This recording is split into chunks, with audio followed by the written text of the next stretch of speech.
Hello everyone, and finally I get my voice back, more or less.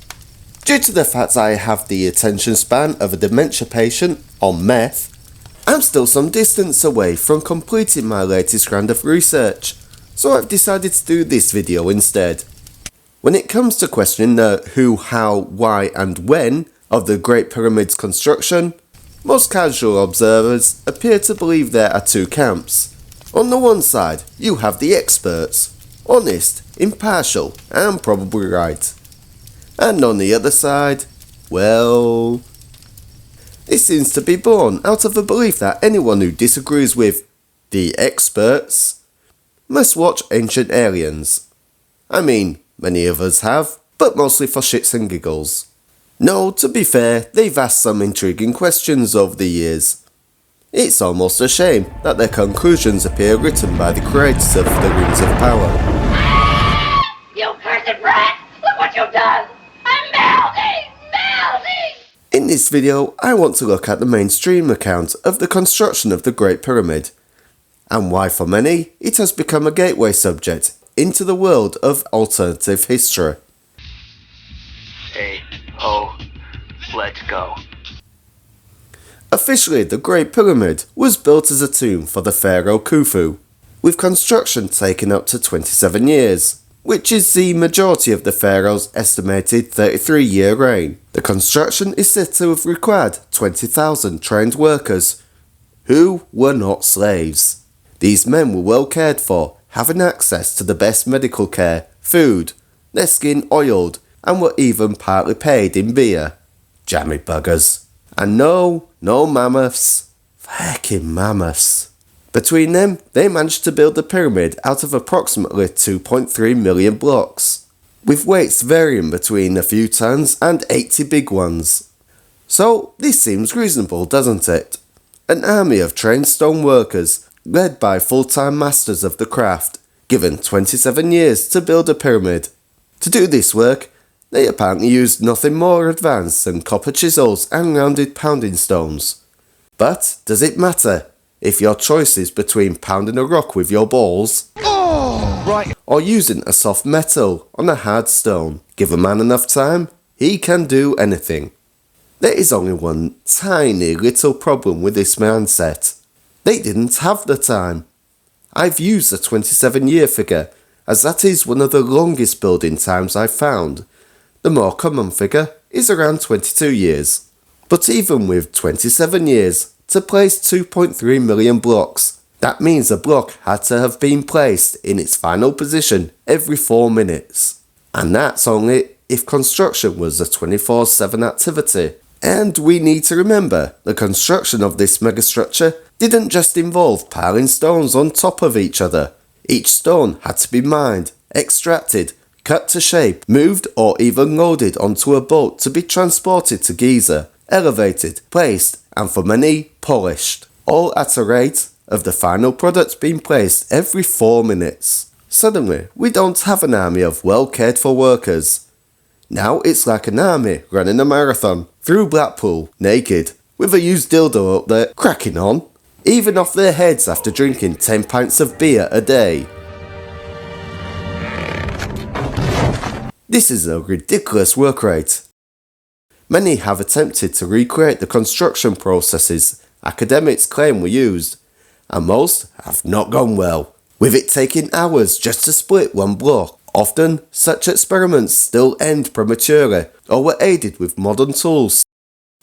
There are certain factors we can bring into play that would help the workers and make the work rate seem a little more achievable. For instance, the mining, extraction and cutting would have been done by multiple teams working at multiple mines. Also, while many of these blocks weigh dozens of tons, many others are much smaller, only weighing around a ton.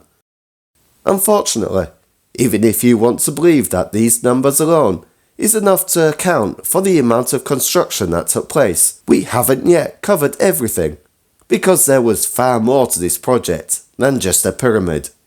Even if the site had already been chosen in advance, an incredible amount of planning had to go into the building of this incredible structure. And before you say they had a head start in planning due to the building of earlier pyramids, no, the Great Pyramid was and is a unique structure, inside and out.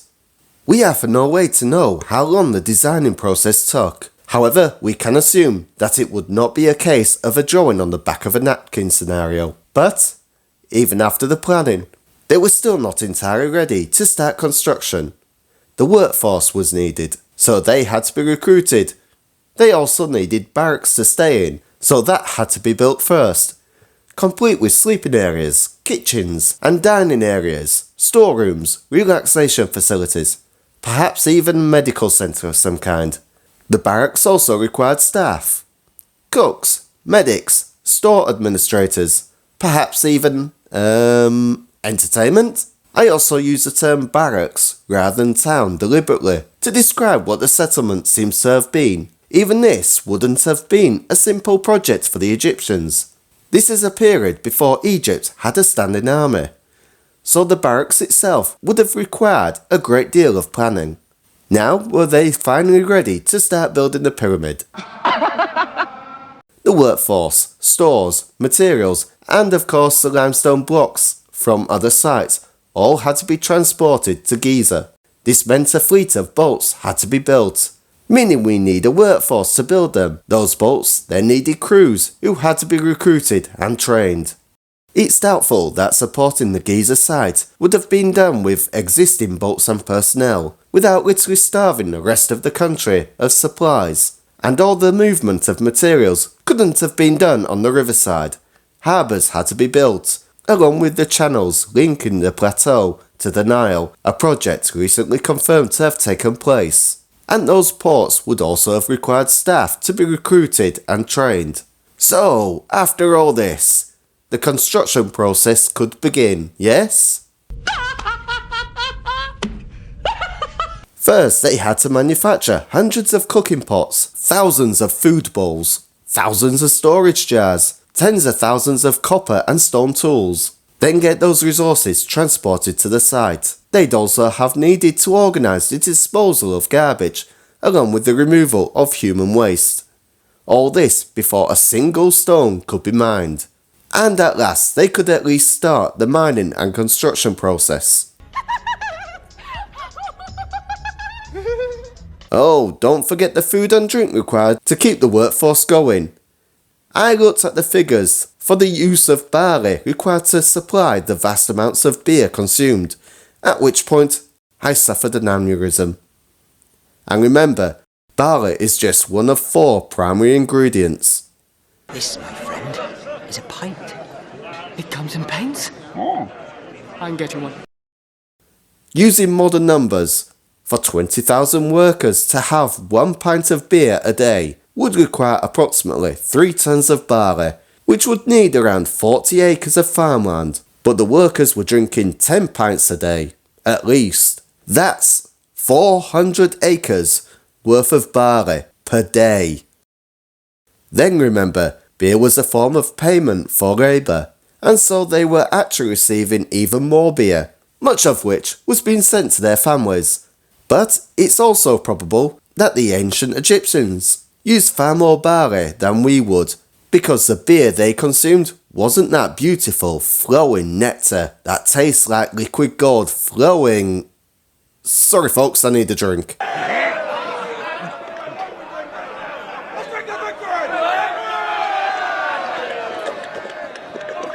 Now, where was I? No, the ancient Egyptian variety was thick, very similar to porridge. Alcoholic porridge. God, these people knew how to eat, which along with bread, formed the basis of their diet. And that's not even it for the beer, as the builder's allowance and payment wasn't the only access they had to it. Beer was a major ingredient for most medicines. There's one for snake bites that involved mixing beer with bird droppings. And the Egyptian method for making beer would also have impacted bread production. That is because beer was produced by baking loaves of barley-rich bread, which was then put into vats of water, mixed with spices, fruits, herbs and more, then left for weeks to ferment. So, in effect, Egypt had to bake 2 types of bread, both of which served as a primary food source. All these foodstuffs, materials and resources had to be shipped in a constant flow, and this isn't even everything. They also ate tons of beef, and I don't even want to calculate the number of farmers and butchers involved in that. Never mind the additional acres of farmland. And don't forget the fact that those animals also needed to be fed. We're no longer just talking about 20,000 people working on a single construction site. This one project required the expansion and increased workforce of multiple mines, new docking facilities and canals, hundreds if not thousands of support staff, thousands of acres of farmland and hundreds of farm labourers, hundreds of new boats and crews, and probably an increase in both coppersmiths and bakers, all to be organised before construction of the pyramid could even begin. Now, bear in mind that we're talking about a country with a population of less than 2 million. This isn't a transfer of labour, this is a wartime mobilisation of a nation to build a tomb for an unpopular pharaoh, all while still feeding and producing goods for itself and having a surplus to maintain its position as one of the wealthiest nations of the ancient world. In my opinion, this is too much work for one generation of a relatively small population to complete, especially considering that they continued to build housing, irrigation, state structures, temples, mines, and so much more. Now, I'm bound to get comments saying that some of my information is wrong. However, it's clear that there is little in the way of consensus.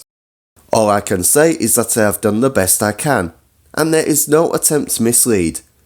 So, if you do have links to information, feel free to put it in the comments. Could the ancient Egyptians have built the Great Pyramid? Sure, and in part 2, I'll present some ideas on how they may have accomplished this mammoth task. So, until the follow-up video, thanks very much for listening and take care.